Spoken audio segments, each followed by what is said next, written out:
Assalamualaikum warahmatullahi wabarakatuh.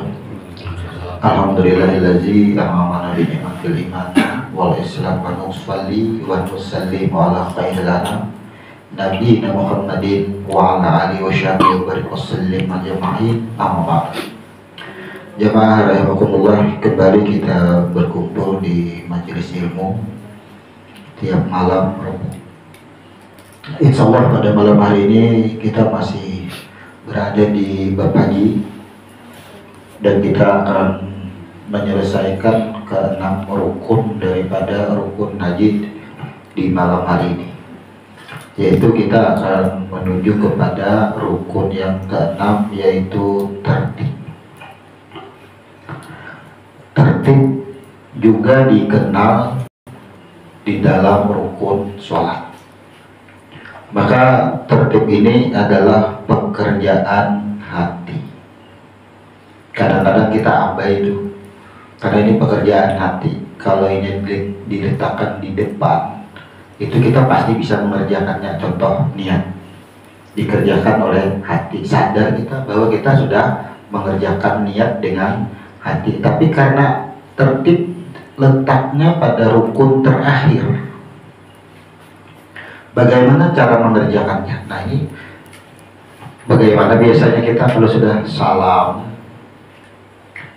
ke kanan dan ke kiri ketika sholat, tampaknya ada tertib nih. Kita rasakan dulu, sembahyang aja dulu, urusan sembahyang ini tertib. Di mana kita menggawi tertibnya kira-kira? Rasakan di kita ke depan, apalagi yang ke belakang, yang dulu sudahnya. Mungkin habis salam selesai sudah. Di mana letak kita mengerjakan tertib itu di mana? Kita tahu letaknya rukun 13. Setelah salam, maka rukun berikutnya adalah tertib. Kebiasaan bila sudah salam, habis sudah sembahyangnya, maka ada rukun satu lagi, tertib. Apabila menggawi tertib kita. Nah, sama dengan haji. Ya kan, haji ini begitu tahallul sudah. Jadi kapan kita bisa meletakkan tertib kepada suatu yang kita kerjakan, disebut dengan rukun sholat dan rukun haji. Belum lagi yang lain, kita dua aja dulu. Nah, ini pentingnya kita belajar. Setelah kita selidiki, kita evaluasi bahwasanya kebanyakan habis sudah sembahyang itu banyak yang meninggalkan rukun 13 ini, tertib.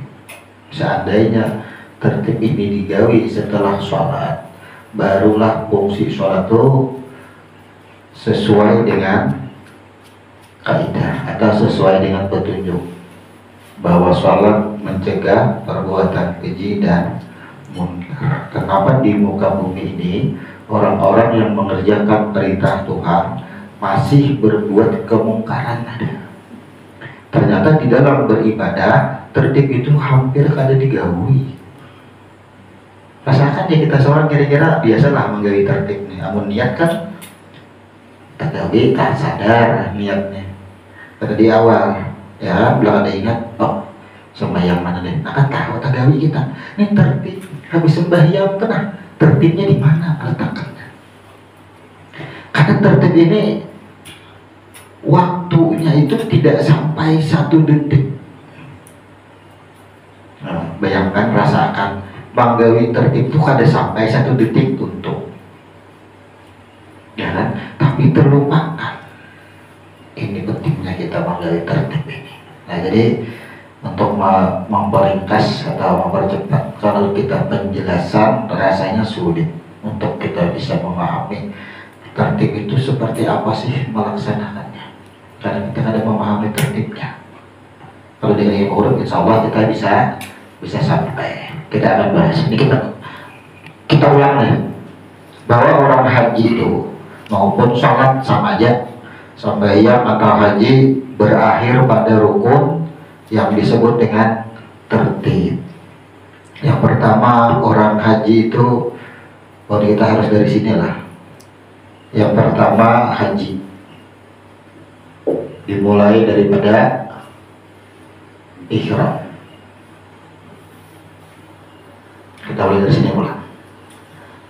Ihram, kalau sholat dimulai daripada niat, berdiri betul, kemudian takbiratul ihram. Nah, tapi kalau haji dimulai dengan ihram. Kalau orang sembahyang dimulai dengan takbiratul ihram setelah niat dan berdiri betul, maka ketika ia sudah mengucap takbiratul ihram, maka apapun yang dilakukan di dalam sholat itu adalah diharamkan apa yang sebelumnya halal, makan, minum, berbicara, ya kan?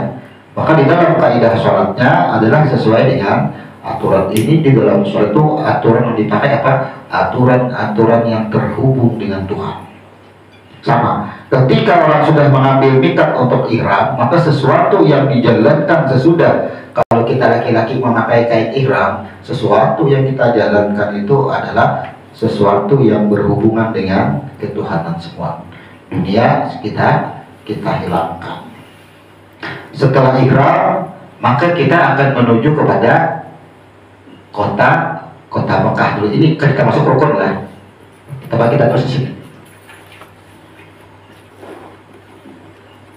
Menuju Mekah disebut dengan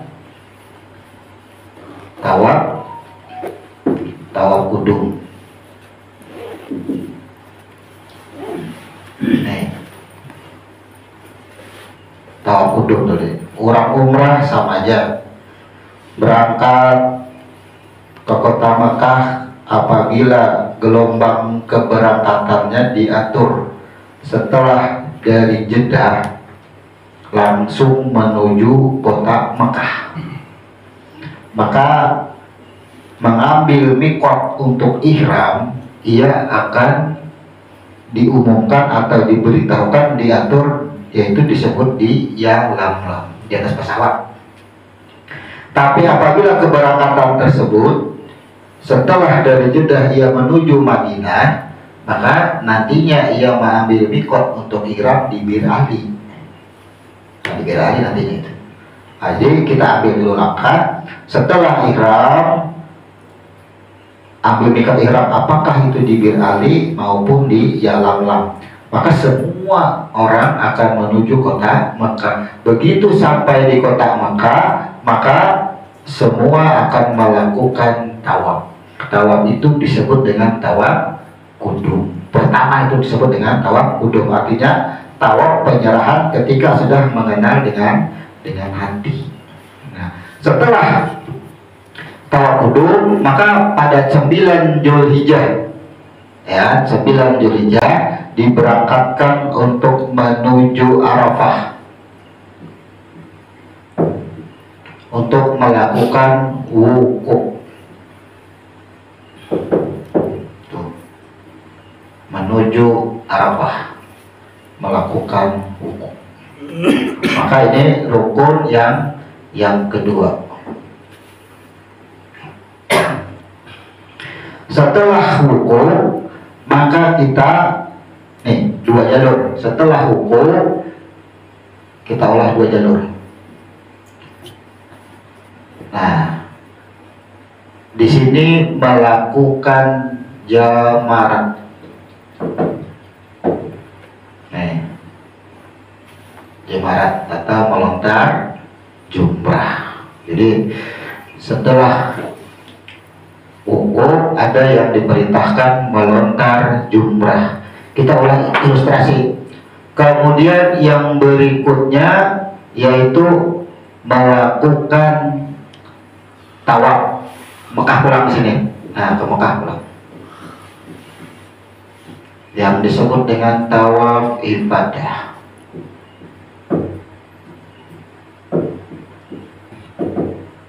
Melakukan tawaf ibadah. Setelah tawaf ibadah, nih kembali melakukan jamarat. Nah, nih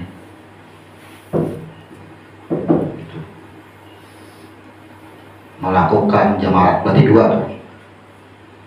2 cara. Setelah melakukan jamarat, ini boleh dari sini meluncur lagi. Nah, jangan, artinya untuk melakukan sa'i sama juga di sini. Nah, untuk melakukan sa'i ke Mekah pulang sini, melakukan sa'i. Nah, tuh tata caranya kalau kita mau ulang ilustrasinya. Setelah sa'i baru tahallul. Setelah tahallul, nah kita akan memasuki yang disebut dengan tertib.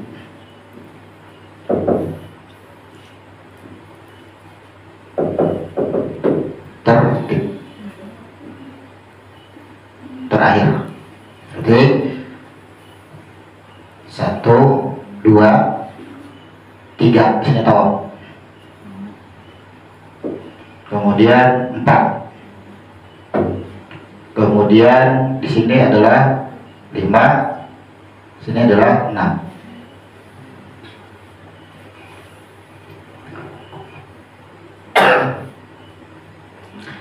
Kita perhatikan dulu gerakan atau ini ilustrasi. Kalau saya bayangin kita bingung.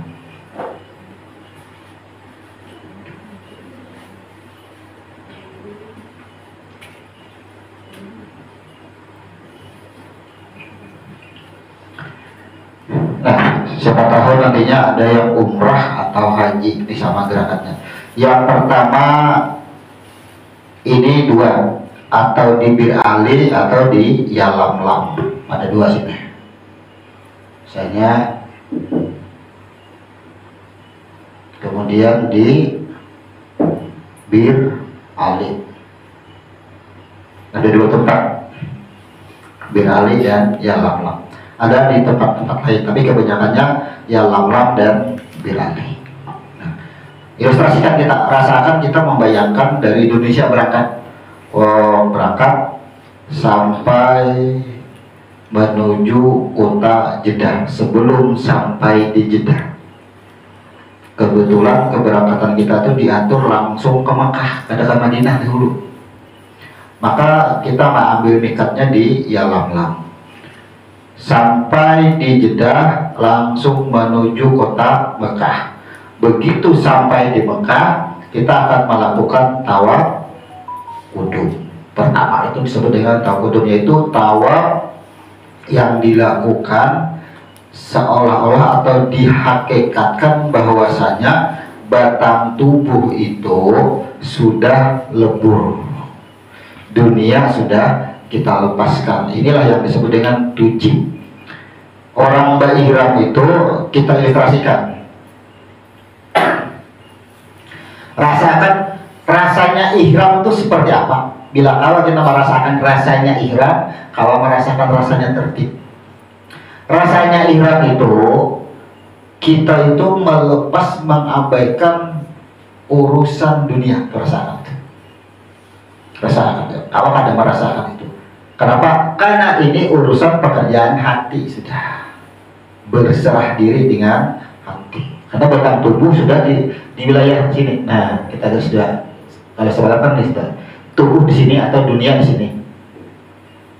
Nah, ini dunia. Dunia ini anggap tubuh kita. Ujar tubuh, kau Yuhan sudah hidup di dunia, ya, sedang sudah. Aku lepaskan, aku tinggalkan dunia, aku hadap beribadah, ya bahasanya jangan bahasa kita. Maka siapa yang beribadah?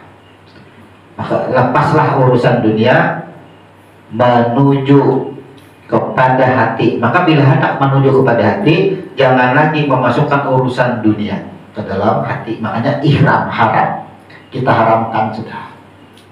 Karena ini sudah menuju kepada hati. Nah, maka rasanya ihram itu alif, ha, ra, dan mim. Tujuan ihram itu adalah kepada mim yang terakhir. Mim ini adalah disebut dengan jiwa. Tuh, kita ulang. Nah, disebut dengan jiwa. Akal, pikir sudah kita lepas. Urusan hati sudah. tujibul badan sirul kalab, maju dari sini.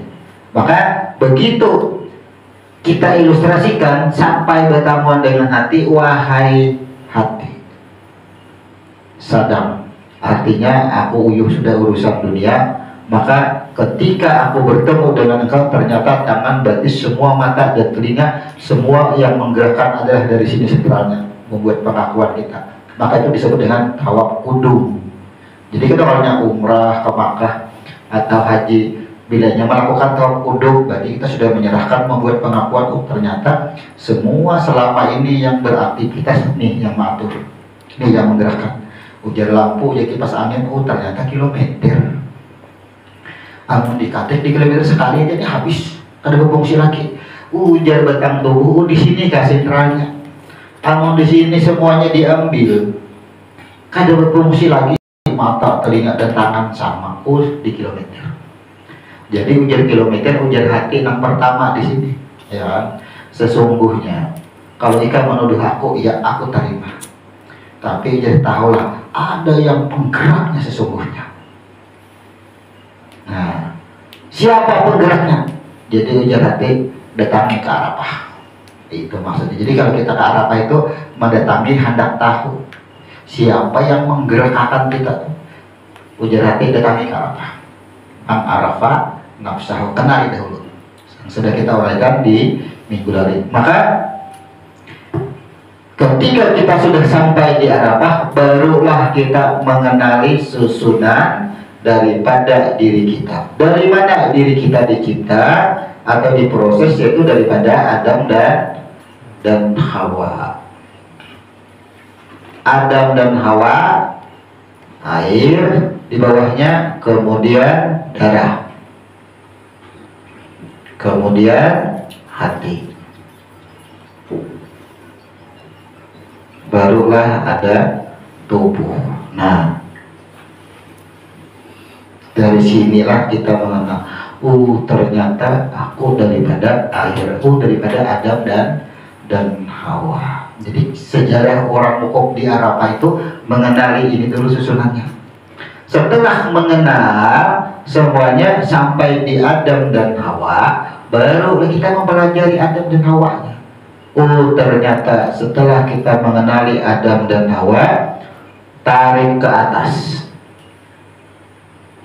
Daripada Ahmad, daripada Nur, naik ke atas daripada Ahad. Nah, hanya kita tahu. Dari sini man arafa nafsahu faqad arafa rabbahu. Jadi ujar hati bila hendak tahu yang menggerakkan. Tuh, kenali dulu batang tubuh. Tubuh mengenali semuanya, menyerahkan dengan hati. Ini sama kita ihram, menyerahkan dengan hati. Naik ke atas. Al-Quran, Al-Quran, Al-Quran semua menjelaskan. Sampailah kita kepada Tuhan, kita tahu sesuai bunyinya. Man arafa nafsahu faqad arafa rabbahu, sesuai bunyi. Makanya hadis itu dipertentangkan. Ada yang mengatakan bahwa itu bukan hadis, tapi perkataan ulama. Tapi ada yang mengatakan itu hadis qudsi. Nah, kalau dari ilmu huruf kita mengambil sikap ini hadis qudsi. Langsung man arafa, ini dipadahi langsung tubuh, langsung. Man arafa nafsahu faqad arafa rabbahu, kenali. Begitu sudah kita mengenal dengan batang tubuh kita, kenal kita dengan Tuhannya, disinilah titik kesadaran kita, puncak kesadaran kita terjadi. Apa rasanya orang sadar, ternyata aku selama ini kadang mengenal dengan Tuhanku. Yang aku kenal, aku tubuh nih aja, aku pandang semua. Nih, sadarlah kita. Begitu kita sadar, lalu kita dua pikiran. Yang pertama kita berpikir, kenapa aku dahulu yang ada kenal dengan Tuhanku? Nih gara-gara yang disebut dengan jamar. Inikah penyebabnya yang membuat jamarat, yang membuat aku lupa dengan Tuhan.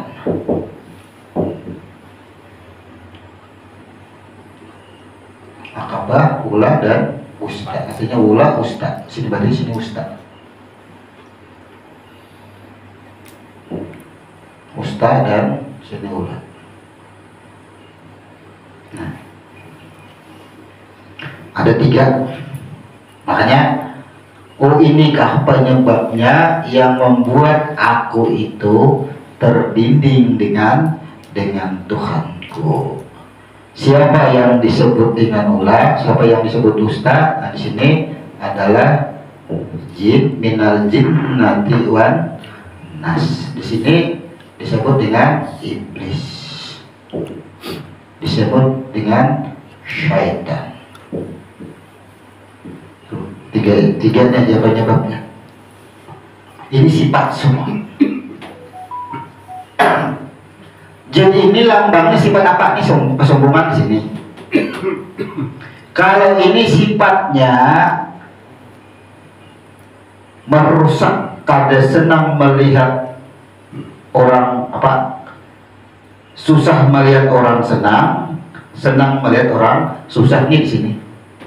Lalu timbul mempengaruhi, membisik-bisik, merusak. Sifat merusak.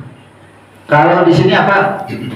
Ia bekerja sesuka hati, melakukan apapun menggunakan tangan, kaki, mata, telinga sesuka hatinya. Itu pekerjaan setan. Oh, inikah penyebabnya? Nah, ini setelah hukum langsung jamarat sama aja di sini. Jadi inti daripada jamarat ini kita membuang 3 sifat ini dulu. Nah, 3 sifat inilah yang dibuang. Sama aja ini. Kesombongannya amarah. Iblis ini sifatnya lawamah, ini mulhamah. Syaitan ini mulhamah. Kenapa? Karena ini orang yang berilmu sebenarnya ini tahu. Nah, kalau kita gambarkan sama ada lain. Ini amarah, lawamah. Ini adalah mulhamah. Tuh sama aja sifatnya. 3 sifat itu yang kita buang. Kemudian begitu sudah dibuang sadar, ia melakukan tawaf ibadah jaka itu totalitas. Kalau tadi kan tawaf kudum itu kan penyerahan batang tubuh kepada jiwa. Ternyata aku daripada jiwa, aku daripada roh. Nah, sekarang di sini tawaf ibadah penyerahkan semua totalitas kita serahkan, karena kita sadar-sadarnya sudah. Serahnya kita di sini. Ujar hati tidak menutup kemungkinan suatu saat akan kumat lagi, engkau akan lupa lagi. Maka apa? Nih, dari tawaf menuju ke jamarat, melakukan melontar jumrah. Tapi kalau yang dari Akabah langsung ke sini hanya menuju ke Mekah. Nah, jadi dari jamarat salah.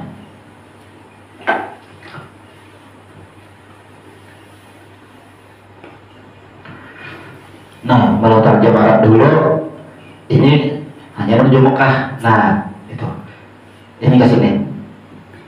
Kalau yang ini ke sini. Nah, pas itu di luarnya. Jadi setelah melontar jamarat, ia melakukan tawaf langsung sa'i. Yang berikutnya dari wukuf menuju tawaf, melontar jumrah, setelah selesai menuju sa'i lagi. Itu putarannya.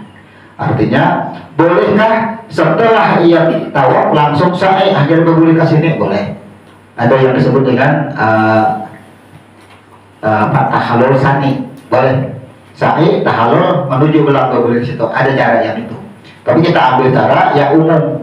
Itu hampir jarang dikerjakan oleh orang banyak, jarang. Jadi supaya kita umpama ya kan melakukan umrah atau haji, ini dua cara aja yang paling banyak orang diambil. Kita setelah tahu bolehnya jamarat hasil pulang ke sini melakukan sa'i.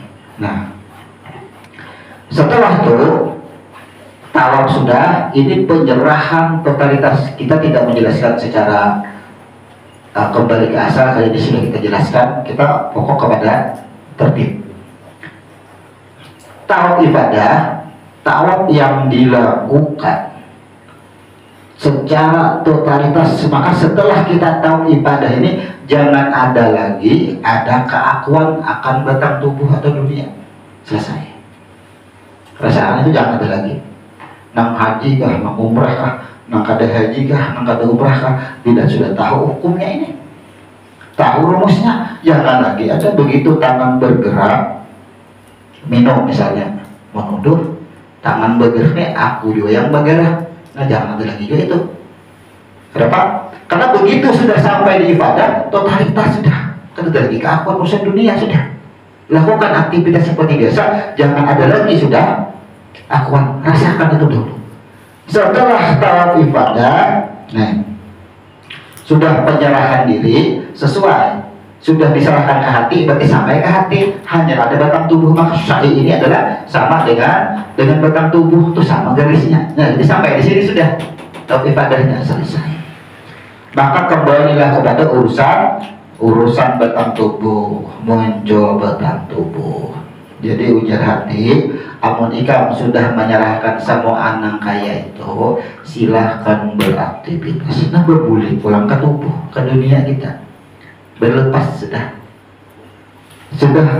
artinya dinyatakan silahkan, tapi sin ain ini maksudnya jangan ada lagi di sini keakuan ia yang bergerak, tapi tetap tuduhannya kepada hati. Nah, disebut dengan sa'i. Kemudian setelah sa'i berarti diri orang itu ada, lalu ujar batang tubuh, ya kan, ini batang tubuh khawatir kalau tidak pulang. Aku nih ya beraktivitas, kalau tidak ada ingat pulang, lupa. Kayak apa caranya? Nah, diperintahlah untuk memotong rambut, disebut dengan tahallul. Nih, akhirnya dua sini. Tahallul, tahallul ini adalah pekerjaan atau simbolis, ya. Simbolis kebaikan. Minimal 3 helai rambut. Kemudian masih huruf yang sama, disebut dengan tahlil. Tahlil ini adalah pekerjaan hati. Jadi tahlil ini tubuh, simbolisnya disebut dengan tubuhnya. Ini adalah pekerjaan daripada di dalam. Maka kalau kita simpulkan, simbolis kebaikan ini disebut dengan syariat. Ini disebut dengan ma'rifat.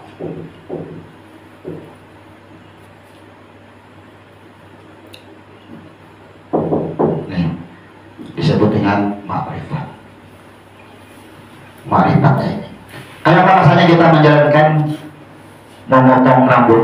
Jadi memotong rambut itu setiap helai rambut minimal 3 helai. Maka orang itu bermohon, kan kita sebut orang itu kan karena mendekat rambut. Jadi amun kita nak kita akan bermohon, semoga aja sehelai rambutku yang kau potong ini sama memotong satu keburukan. Kan 3 nih, minimal 3 helai.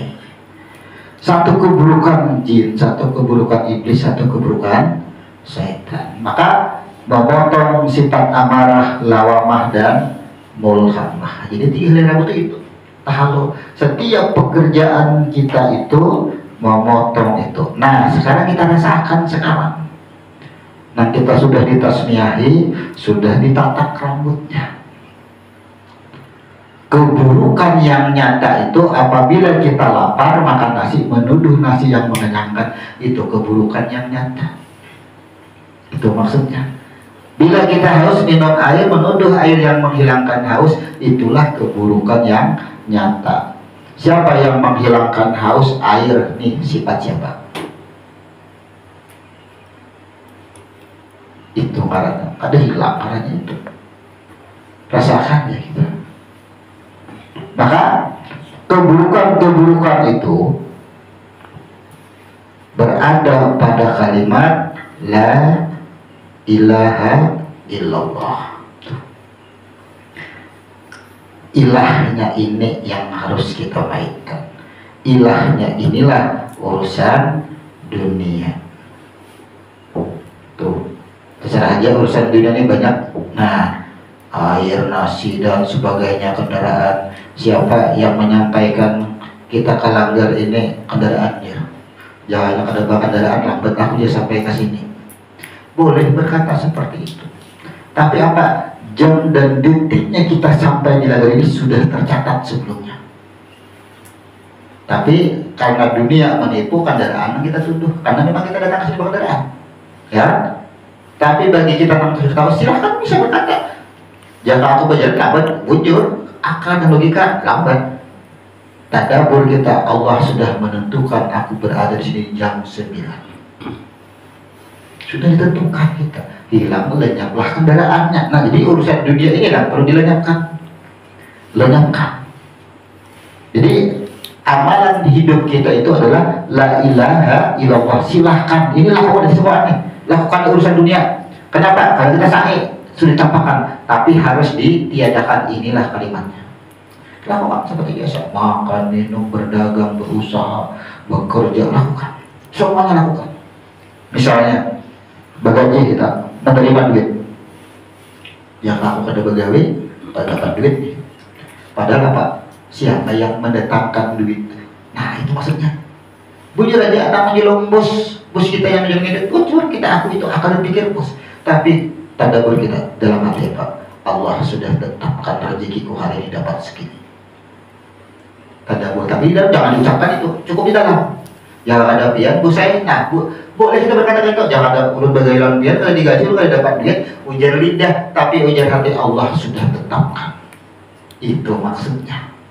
Perasaan tuh itu cara hidup kita. Bila cara hidup kita tidak seperti itu, la ilaha illallah tak jalan. Lakukan seperti biasa, leburkan. Makanya hidup itu ketika kita meleburkan, itulah yang disebut dengan turun naik napas. Nah, Pak, coba. Ketika napas turun, kalimat yang ada, siapa yang menghilangkan haus air? Tuh, napas turun. Turun napas. Ya kan, napas turun.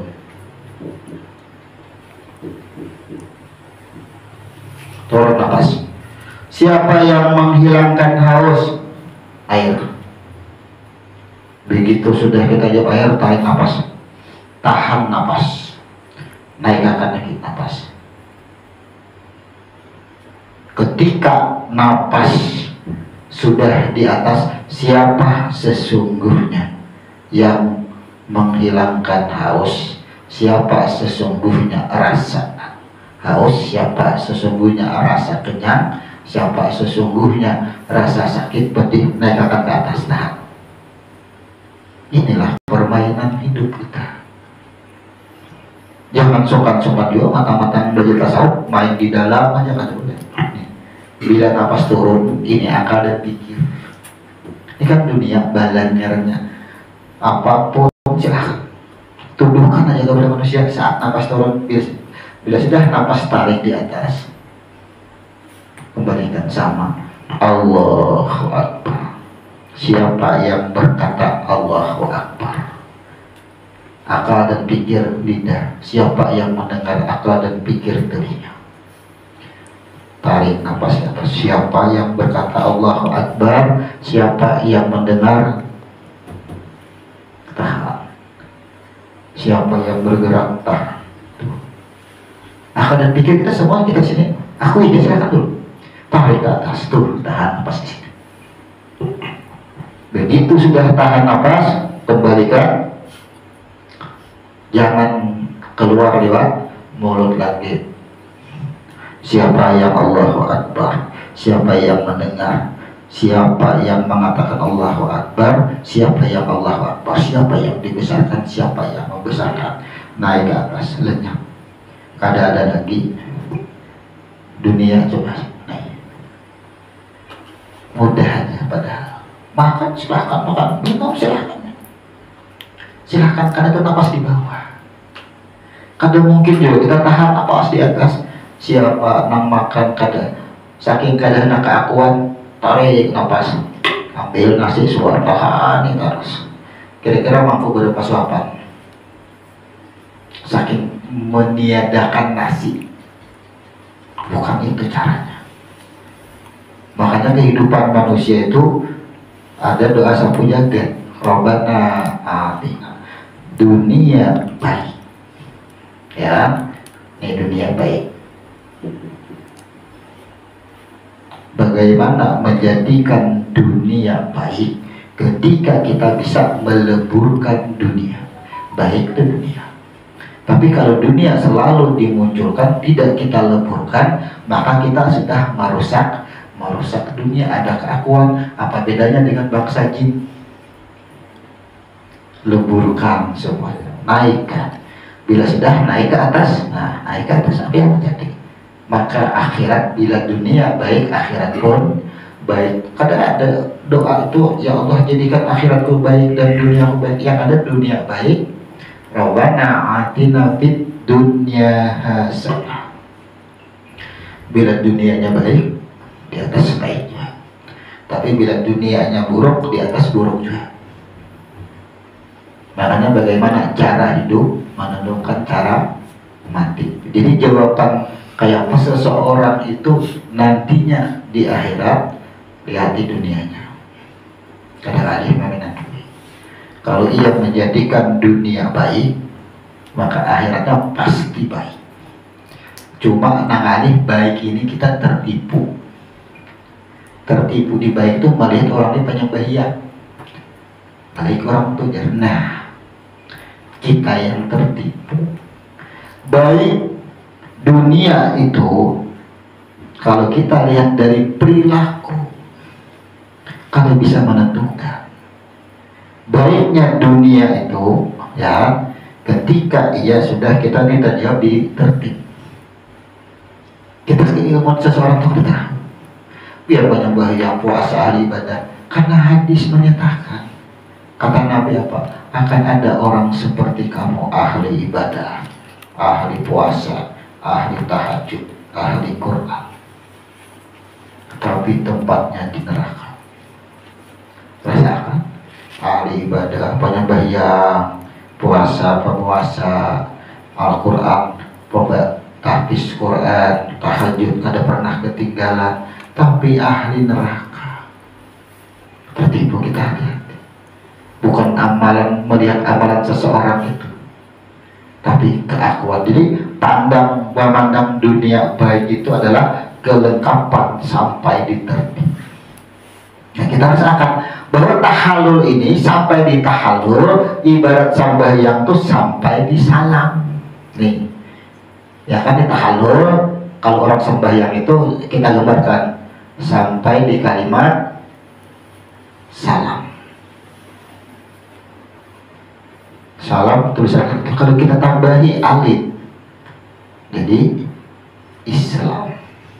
Ya. Kenapa dikatakan salam terakhir? Maka Assalamualaikum. Kita harus gambarkan dengan sembahyangnya. Assalamualaikum. Ya, sembahyang itu ditutup dengan Assalamualaikum. Siapa yang berkata Assalamualaikum? Sin.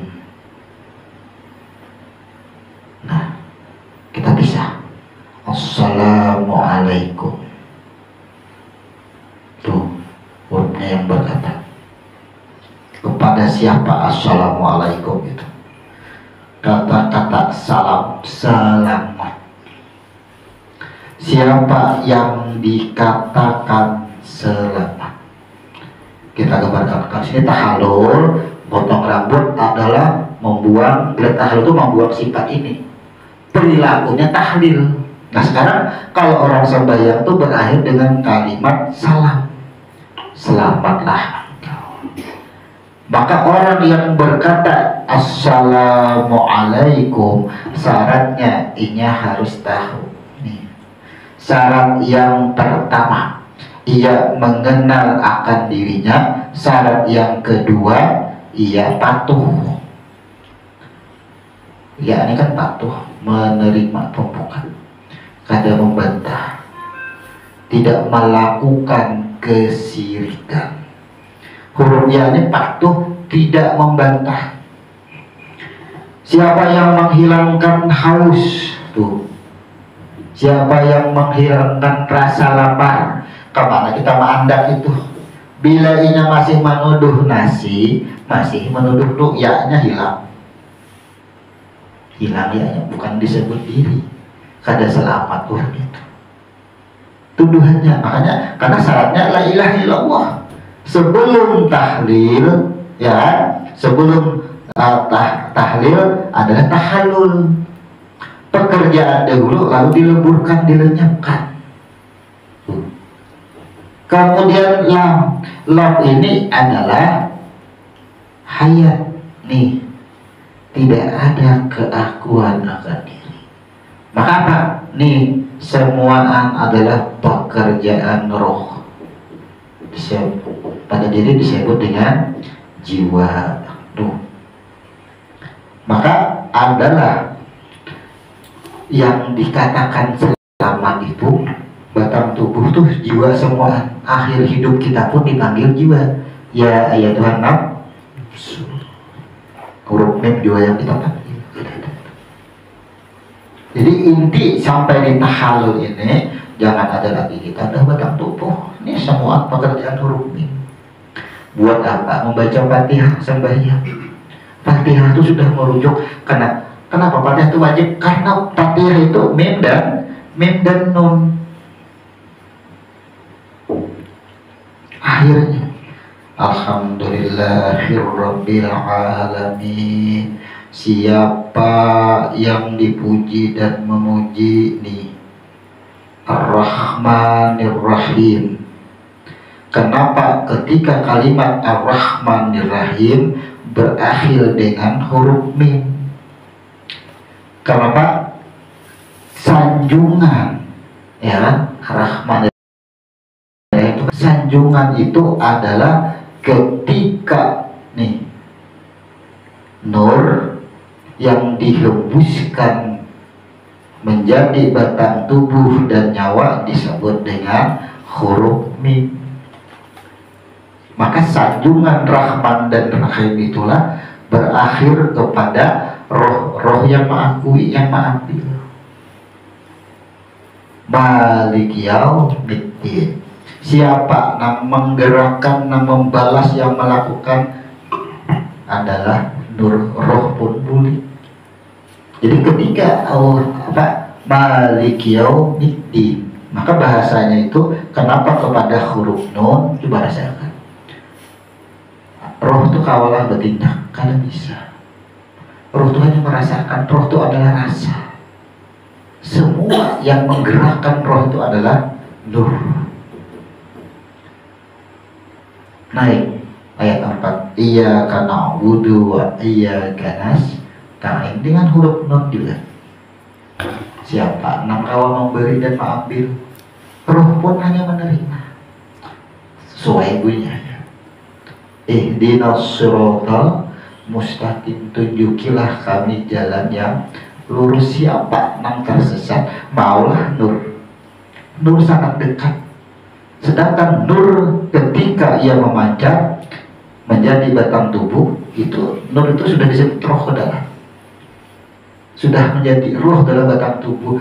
Ujar roh, tunjukilah kami jalan yang lurus. Itu ini yang memohon.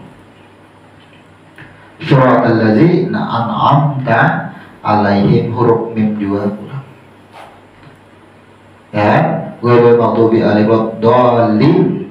Nah, maka orang yang dinyatakan tidak tersesat adalah pada huruf nun. Coba nikmat Fatihah rasakan.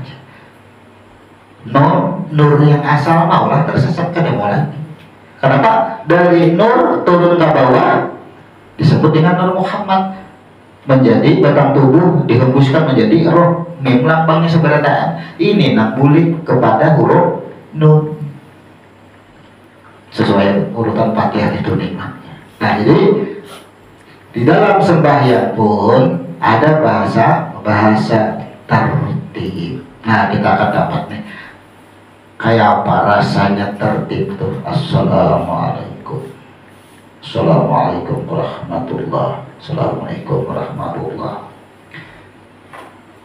Di mana tertibnya kita?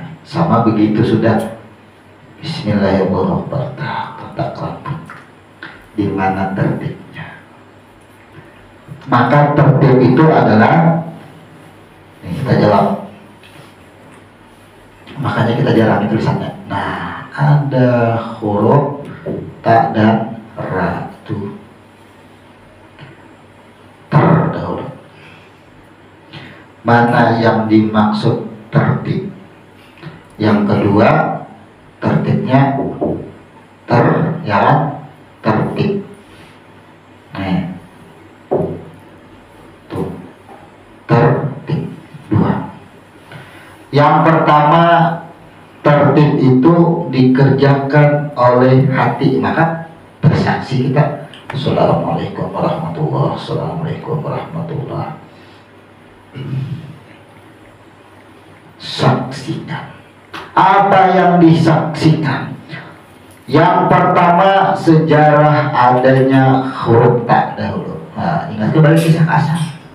Ternyata terjadinya ampunan Tuhan itu karena roh yang dihembuskan pertama, ia sudah menyaksikan, membuat pengakuan ana antallah, aku adalah engkau. Ujar satu.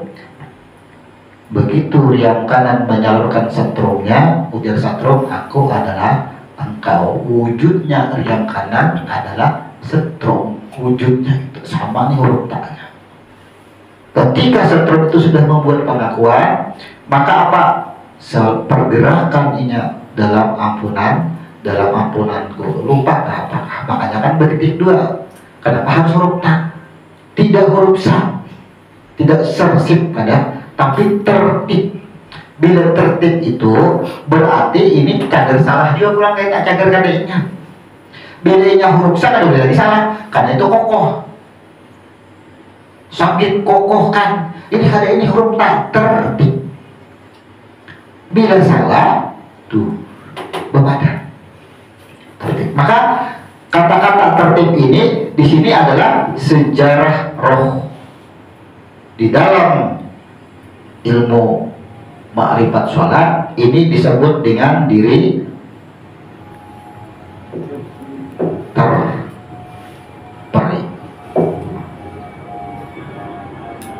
susunan roh.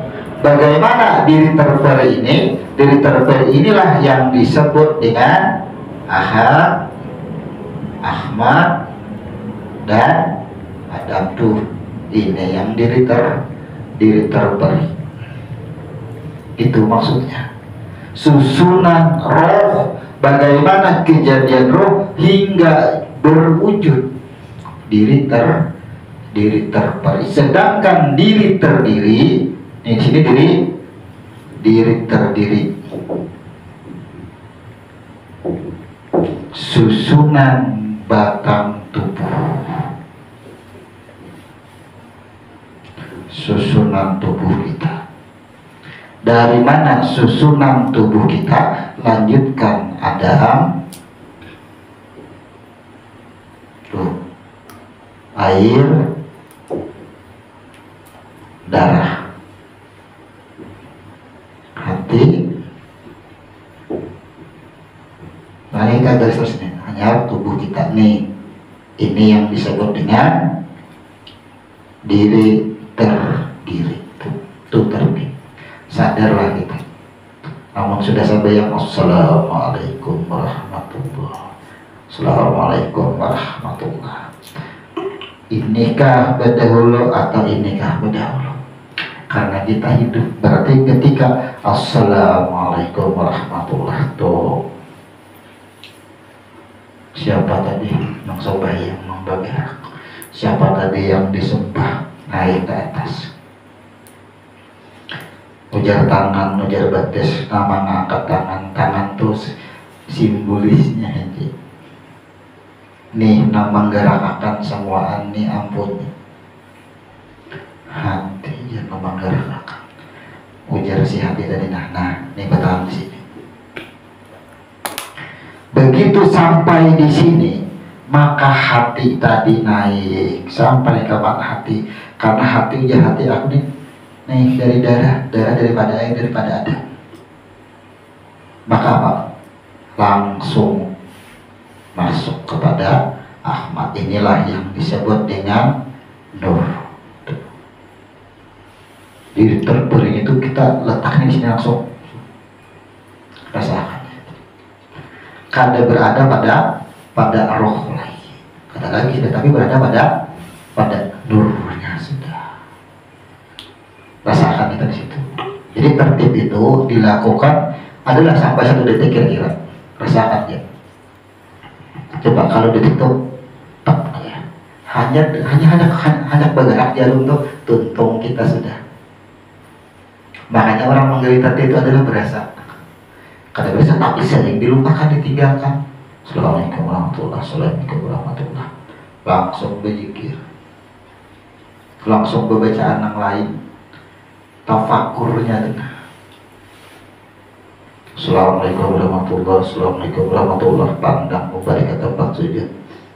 Belum jarum itu hanya anak bergerak tek, ya kan? Tak dahulu kita sampai sudah. Karena kita sudah sampai dahulu. Rasakan ke situ. Sama dengan haji. Maka bahasa tertib ini coba kita lihat artinya dulu.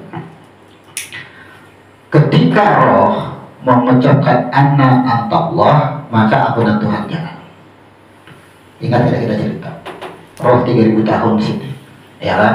Roh dihembuskan, siapa engkau, siapa aku, man anta, man ana. 3000 tahun terjadi, barulah roh diampuni, dibersihkan, selesai, tak ada orang. Kemudian terjadilah batang tubuh, huruf tak pulang. Kenapa ada huruf ya di sini?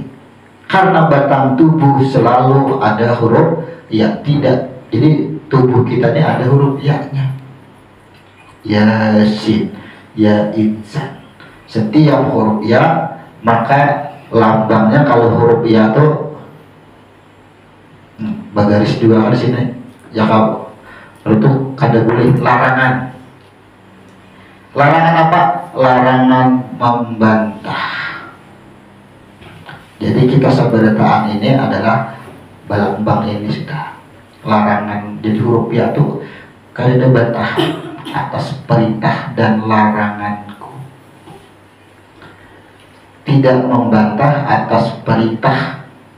Maka setiap perintah itu ada, kita diperintahkan untuk mengerjakan yang dilarang. Jadi kita tipu, kita kan mengejar Tuhan, mabuk, ya kan? Akal dan pikir menimbang, bahayanya mabuk itu dosa. Tapi ada namanya kalau menghindari, nah disitulah tuh rupiahnya kita kan bisa membantah. Sehebat apapun kita menahani, kalau memang sudah ditakdirkan kada kawal lagi. Ketika itu terjadi tuh la ilaha illallah, kembalikan semua, hancurkan, leburkan semua. Bukan menghalalkan, itu bukan rumus menghalalkan, bukan. Tapi itu bentuk pengakuan. Ketika roh pun melakukan kesalahan, ia dibakar, ia dibersihkan, terima, jangan dibantah tuh. Daripada huruf ya. Jadi tak di sini adalah menceritakan persaksian atau pengakuan yang disebut dengan bala syahid. Ketika air dikeluarkan, nih tuh cerita huruf tak juga di sini. Ketika air ini huruf tak ya, nah yang disebut dengan bala syahid.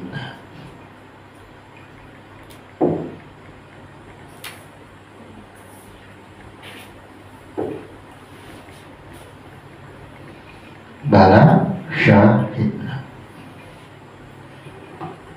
di sini. Nih di sini sejarahnya, nah sama dengan huruf tak sini. Persaksian. Nah sekarang ketika kita salam atau kita sudah tahallul, maka tugas kita adalah huruf ba tuh, mempersaksikan. Saksikan kita. Assalamualaikum warahmatullahi. Assalamualaikum warahmatullahi. Saksikan batang tubuh kita itu dari mana. Kembalikan ke hati. Setelah sampai di hati, naik kanan. Kenapa? Karena begitu sampai di hati, otomatis darah air sampai kepada Adam. Begitu sampai di Adam, leburkan, naikkan kepada Ahmad, nurnya juga. Inilah yang disebut dengan nurus salat.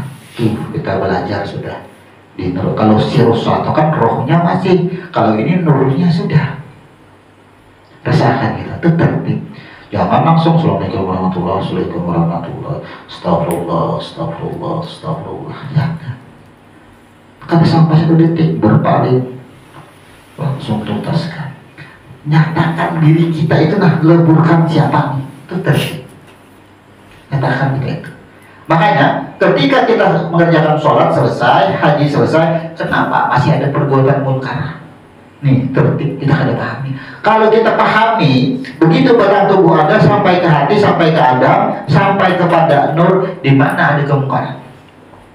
Karena tempat dan bumi kita. Baik hidup kita ini.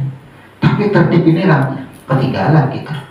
Itu bahasanya. Jadi tertib diri terdiri susunan batang tubuh. Saksikan, bila sudah mempersaksikan, nyatakan. Itu tertib. Kan kita Assalamualaikum warahmatullahi wabarakatuh, Assalamualaikum warahmatullahi wabarakatuh, itu langsung ketinggalan udah. Bawa tuntung, ya kan? Kalau bertahan. Kalau bahasa pikir, tafakur ya. Assalamualaikum warahmatullahi wabarakatuh, Assalamualaikum warahmatullahi wabarakatuh. Satu kali tarikan nafas, hanya astagfirullah, astagfirullah, astagfirullah. Kita ada Assalamualaikum warahmatullahi, Assalamualaikum warahmatullahi, astagfirullah, astagfirullah. Sebelum bergerak, kamu mundur. Tuh, rasakan. Kemana? Boleh tertibnya itu di mana? Itu harus kita pahami. Jadi setelah kita pelajari konteks daripada semua ibadah berakhir dengan tertib. Kalau secara bahasa, tertib ini adalah teratur, tersusun dengan rapi. Ya. Nah sekarang kalau tersusun kada batang tubuh kita, tersusun kada roh kita. Ya kan? Tertata kada, aturan kada, aturan masuk, maka tertib, aturan, susunan. Nah, coba kalau kita bertindak nih, tubuh yang bertindak,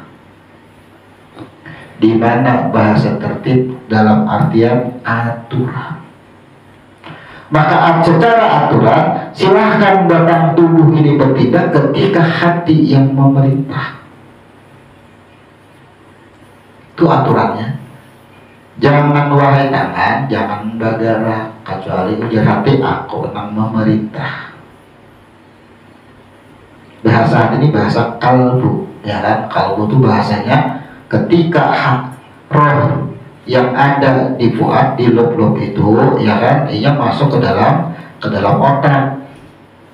Nah, jadi peran hati ini terlihat pada peran otak. Maka ketika dituduh kepada peran otak, ini disebut dengan peran jiwa, kejiwaan jadinya tuh yang tampak. Nah sekarang wahai tangan, kaki, mata, janganlah melakukan aktivitas kecuali aku yang memerintahkan. Kan kita maksudnya nih, aturannya kayak itu. Tapi apa? Kebanyakan tangan batis bergerak berdahulu hanya lapor dengan hati. Tersinggung sedikit pang kapar, tersinggung sedikit pang sifat orang. Hingga sudah kejadian hanya tapakur, astagfirullah, bermasalah jadinya. Ya kan? Setiap ada masalah tanyakan hati dulu. Tuh, itu maksudnya, itu aturan hidup, itu marahnya tertib. Nah kita perilaku, kalau kita perilaku dalam kehidupan biasa tidak menggunakan tertib dalam sembahyang kebiasaan gitu. Tapi kalau dalam sembahyang itu kita bahasa tertibnya Assalamualaikum warahmatullahi wabarakatuh. Nah kita gawi mulai asal tadi lebur kada tubuh kita, tahu kada tubuh kita, itu tertib sudah. Maka berperilaku di dalam kehidupan dunia ini, kata-kata Rabbana atina fid dunya hasanah, jadi perbuatan orang itu dengan hati atau kada. Misalnya lihat itu, rasakan. Kan ada juga menolong, nah ambil, ya begitu menolong, oh di belakang dirijiknya, dicecahnya, ya itu artinya perbuatan baik tidak sampai ke hati. Itu sama itu. Maka ia tidak mengenal, ia tidak mempersaksikan. Lenyaplah persaksian ketika air itu dikeluarkan. Rasakan kita itu batal persaksian kita. Maka rukun diri yang pertama adalah syahadatu. Ini ada huruf ba-nya. Syahadat. Batal persaksian kita. Ketika persaksian kita batal, matinya kita itu kata ya ayat Tuhan nafsul mutmainah karena batal. Karena yang bertindak tubuh, tidak pada jiwa lagi. Kedekat tiket itu kita tipis. Jadi tertib ini hurufnya ada banyak, 2 dan 3, 5 huruf. Tertib. Ada yang mengatakan asal katanya ratib, ada rawatib, ya boleh. Kita tidak membahas rawatib. Rawatib itu kan susunan sebelum dan sesudah batang tubuh, sama ya dengan batang tubuh. Disebut tertib karena keteraturan yang ada boleh kita itu ketika di dalam berbuat melangkahi sesuai aturan. Lahir aja kita sesuai aturan. Lahir adalah betis kah berdahulu, kepala kah berdahulu orang lahir. Nang operasi saja kepala juga masih berdahulu diangkat, nah jalan. Jalan. Nang operasi itu kan masih kepala berdahulu. Kenapa? Karena harus menggunakan ini. Sebelum bertindak gunakan kepala dulu nih, akal dan pikir kan adanya di kepala nih. Sebelum batang tubuh bertindak gunakan akal dahulu. Mun akal merayai, tapakur kita berguling dengan hati. Nah, itu rumusnya. Itu tertib gawian kita karena jadi semua yang kita kerjakan tuh disebut tertib sudah karena kita mengetahui. Maka tertib ini adalah pekerjaan hati. Setiap pekerjaan hati cukup diketahui. Makanya kada sampai 1 detik jarum jam tuh hanya hendak bergerak untung kita sudah. Karena kita sudah tahu itu disebut tertib. Kalau sampai 1 detik, amunnya sampai 1 detik lambatan, sawat terus dicabut Tuhan, lambat itu. Kalau sudah kita mengetahui sistem, bagaimana tubuh kita, bagaimana perangkat tubuh kita, dan bagaimana kita memperlakukannya, itulah disebut dengan tertib. Coba nikmati ya kita. Setelah sembahyang, salam assalamualaikum warahmatullahi wabarakatuh, kembalikan ke tempat sujud, selesai kada tuh. Hanya tak beletak, begitu tak langsung jadi langsung. Kalau tak bergerak jarumnya kada sampai. Rasakan itu. Karena sudah kita mengetahuinya di situ. Nah ini disebut dengan tertib. Makanya kita rumuskan ini, kita simpulkan. Kebetulan di bab haji dan di dalam bab sholat pun kita sudah menerangkan bahasa tertib. Artinya di dalam tertib itu ada yang disebut dengan sifat, ada yang disebut dengan zat, ada yang disebut dengan apa cek. Bahwa di dalam pekerjaan tertib, pekerjaan hati baik sholat maupun haji, setiap ada kalimat tertib itu mengandung 4 makna. Jadi tertib, kita ulang sini. Tertib itu ada bagian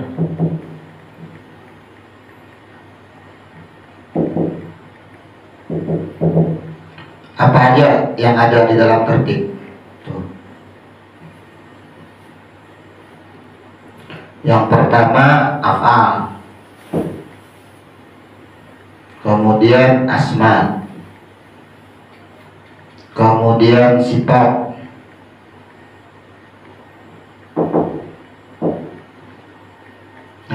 keempat af'al, asma, sifat, dan zat.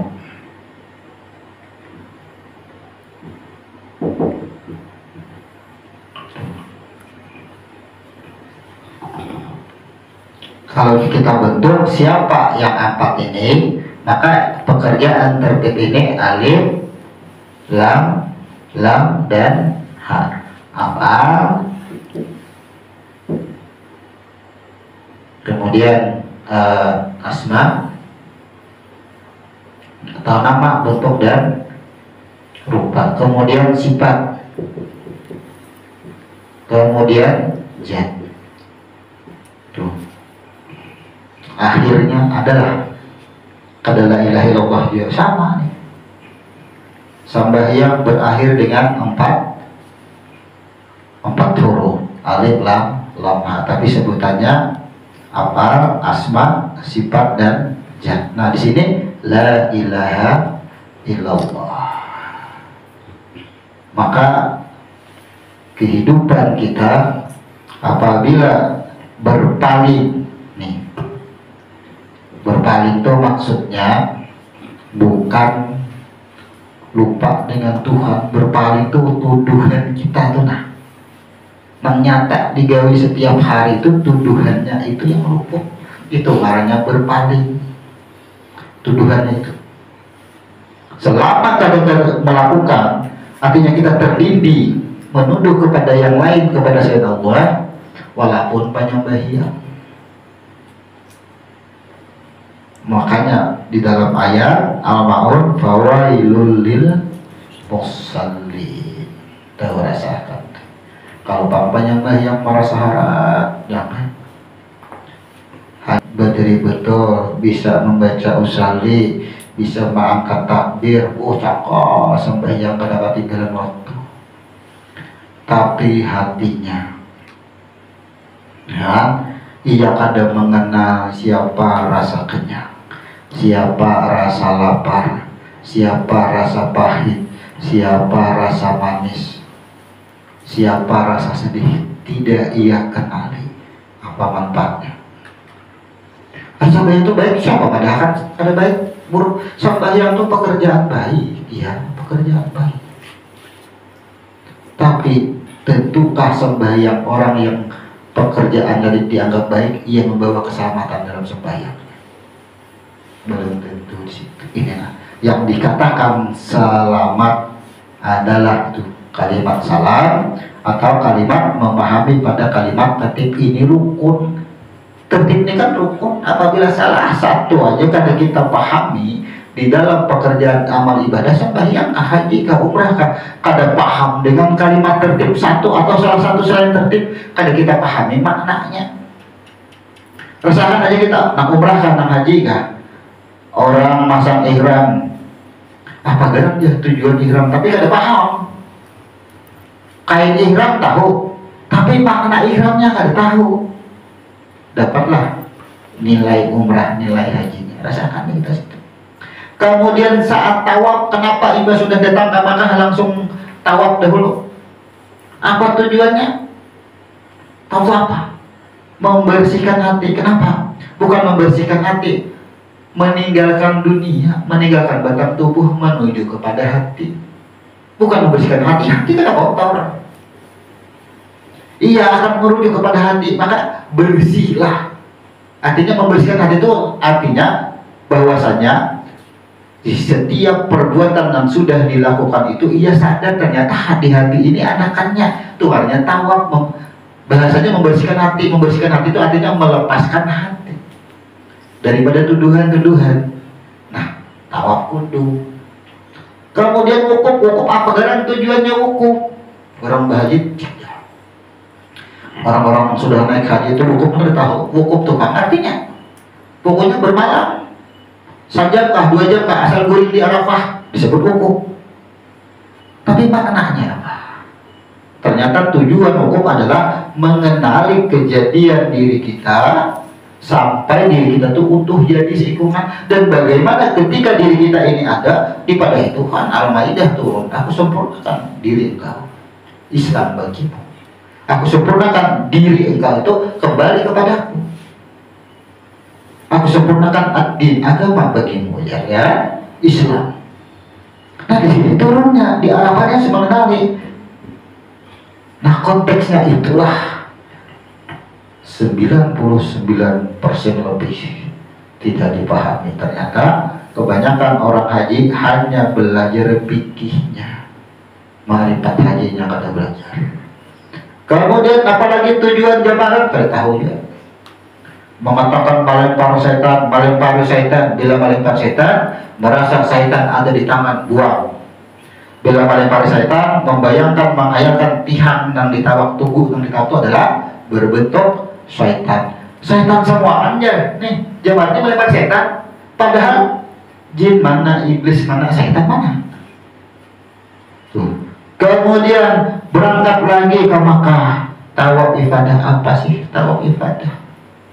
Tawaf ibadah itu adalah tuh mengembalikan semua urusan tadi kepadanya ibadah. Karena itu lagi dah urus selesai semua. Nah, ketika kita sudah kembali semua urusan adalah iya. Ketika sudah adalah iya, barulah sin batang tubuh ini ada disertai dengan ilmu supaya batang tubuh ini ia masih ingat tahallul disambung Tuhan. Amalannya tahlil. Ya kan? Maka selesailah kita mengerjakan ibadah haji. Semua kita saksikan. Yang terakhir, setelah tertib dianggap selesai mengerjakan ibadah haji, terakhir kita akan meninggalkan kota Mekah, akan melakukan tawaf wada. Tuh. Wada. Berkeliling di Baitullah sama 7 kali. Apa tujuan tawaf wada? Tujuan tawaf wada adalah tuh, bila berawal dengan huruf waw, ini kalimat sumpah. Sumpah marahnya. Di mana kita kena sumpahnya, coba rasakan. Sampai lagi, ya kan? Semuanya adalah urusan hati. Tangan kada juga, ya kan? Batis kada juga, telinga kada juga. Nih, sudah amalan sini. Bujurkah jatuhan karena tubuh kulit kada mengakui lagi. Iya aku bujur aja. Nih, bujur. Ya tubuh kada mengakui lagi. Nah, saksikan, nyatakan bujurlah ikam itu dari mana? Nah, ya Tuhan, amnika bujur-bujur, sudah menyerahkan diri semua, totalitas kada ada lagi keakuan. Nah, silahkan beraktivitas seperti biasa. Maka apa? Perintah tawaf wada. Hati-hati, kita sudah membuat persaksian kita tuh wada. Wow adalah wahid asad. Nah, satu ini amalannya tuh makan, minum dan sebagainya, tuduhannya ke sini semuanya. Itu amalannya asal. Kada ada tuduhan kepada yang lain lagi. Wow. Tapi nilainya ada tuduhan kepada yang selain Allah. Dan adalah balasannya. Nah, rasakan balasan. Jadi wada itu balasan. Wada berakhir dengan ilmunya batal. Itu kan ilmu. Nah, itu ilmu. Maka kita simpulkan apa yang disebut dengan wada. Maka ujar Tuhan, amun sudah membuat persaksian dan mengenal siapa aku, kita simpulkan apa yang disebut dengan wada. Aktivitas, berlakulah dengan ilmu, bertindaklah tapi jangan melepas ilmu. Ilmu artinya tahu. Jangan melakukan sesuatu yang kita tidak mengetahuinya. Itu maksudnya wada. Kenapa? Yang tahu adalah hati kita. Hati mengetahui kolom. Lapisan hati ada yang disebut dengan kolom.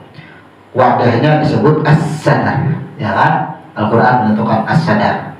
Nah, kemudian di dalam hati ada yang disebut dengan fuad.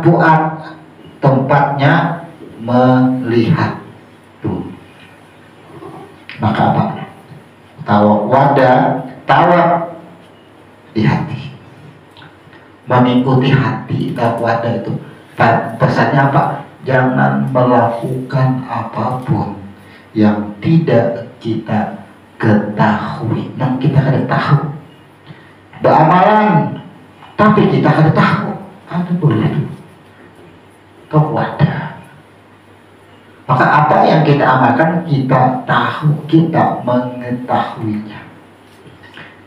Jadi kalau orang datang haji itu yang ia lakukan itu tahu, ia makan, tahu siapa yang kenyang, siapa yang haus, dan siapa yang melakukan itu tahu artinya.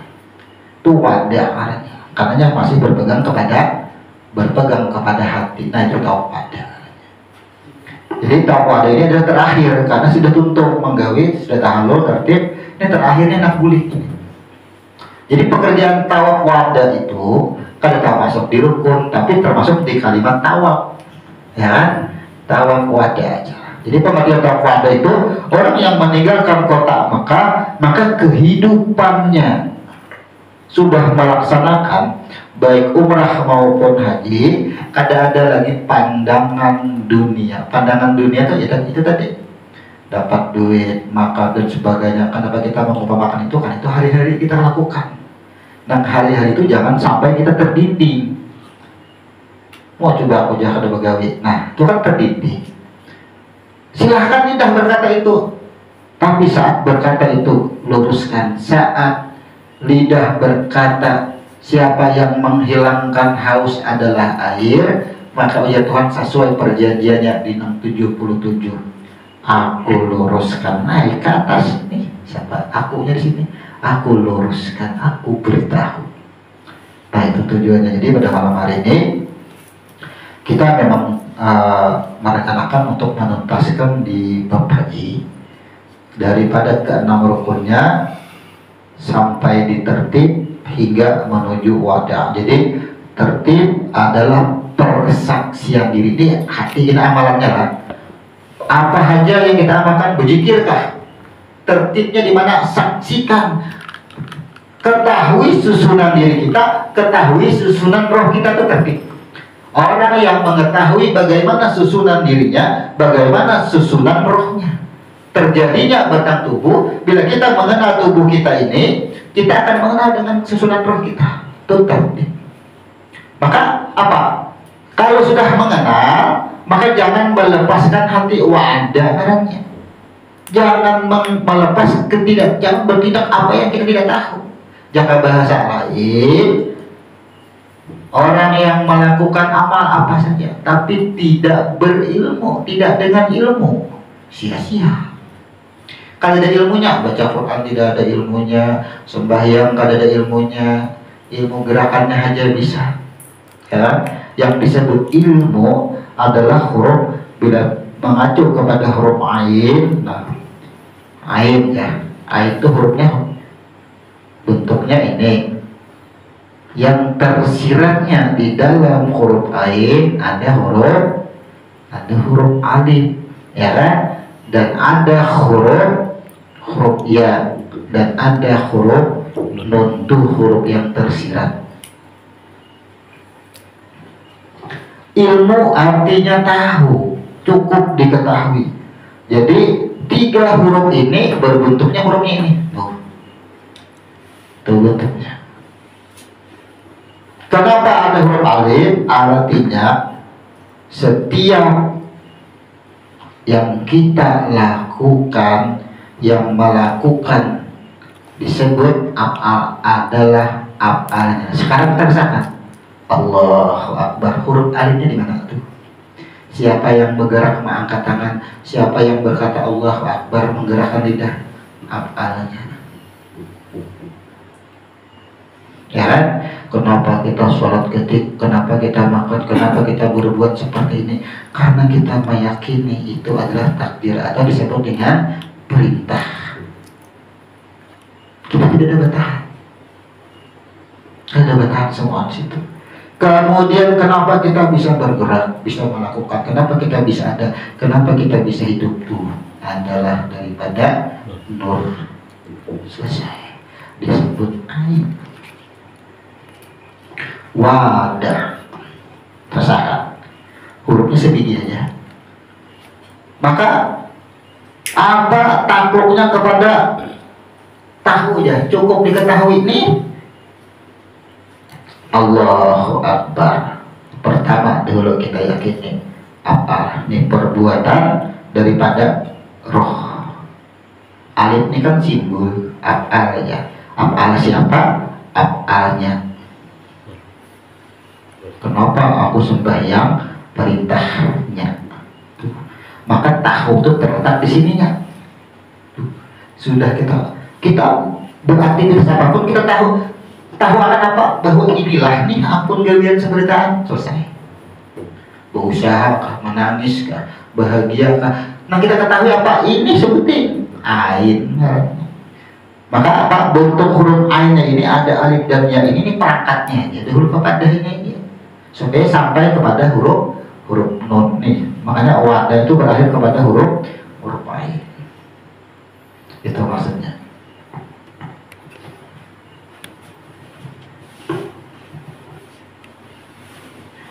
Jadi pada malam hari ini kita tuntaskan di bab haji, yaitu dari ke-6 rukun hingga kita ilustrasikan bagaimana ketika kita meninggalkan kota Mekah, orang melakukan tawaf. Tawaf itu disebut dengan tawaf wada. Maka tawaf wada ini simbolisasinya adalah disebut dengan bahwasanya setiap aktivitas, apakah itu disebut amal ibadah, apakah disebut doa, apakah disebut zikir, kita tahu siapa, tahu af'alnya dan tahu bahwa itu adalah perintahnya, takdirnya, kelakuannya semua.